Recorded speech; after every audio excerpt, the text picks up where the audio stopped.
Ubanjwe izinqotho-ke oshuthe-ke yena-ke uNgizwe eToilets.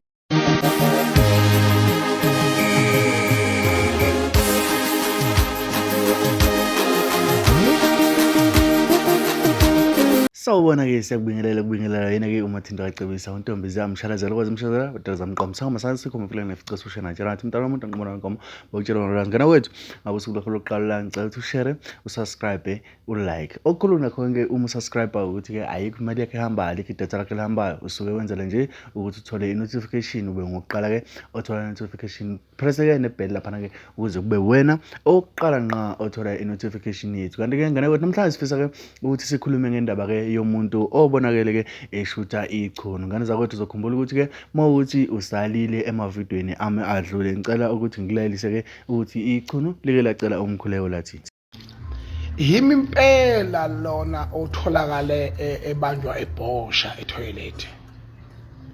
Leyo nto ayikho into engihlukumeza njengaleyo nto. Ngiyacela ngane zakwethu abakwazi ukuthandaza abangamakholwa bengithandazise loya muntu ezibuhlungu nje impilo yakhe yonke nje. Ohlekayo indaba yakhe angibaza abantu abahlekani laba sebengibiza ngomuntu ebhosha nje necala leli yabona bafutha ayikho into ebuhlungu nje ukuthi bafowethu sonke sathi ukuthi sine privacy mina ngizobhoshiswa online.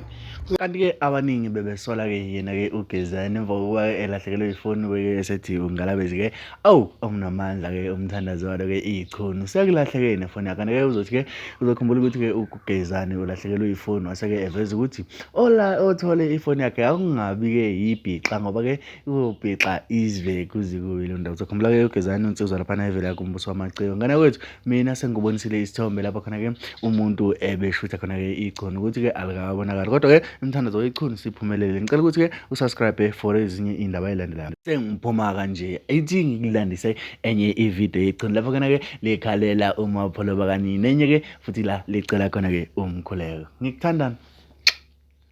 Kodwa manje ngempela amapholo umuntu uzophila amapholo wabafowethu. Lesithombe lesi basithathaphi lesithombe ngibhosha abafowethu futhi kufanele ngenze njani? Hayi yabona.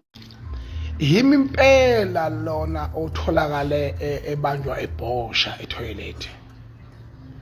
Leyo nto ayikho into engihlukumeza njengaleyo nto.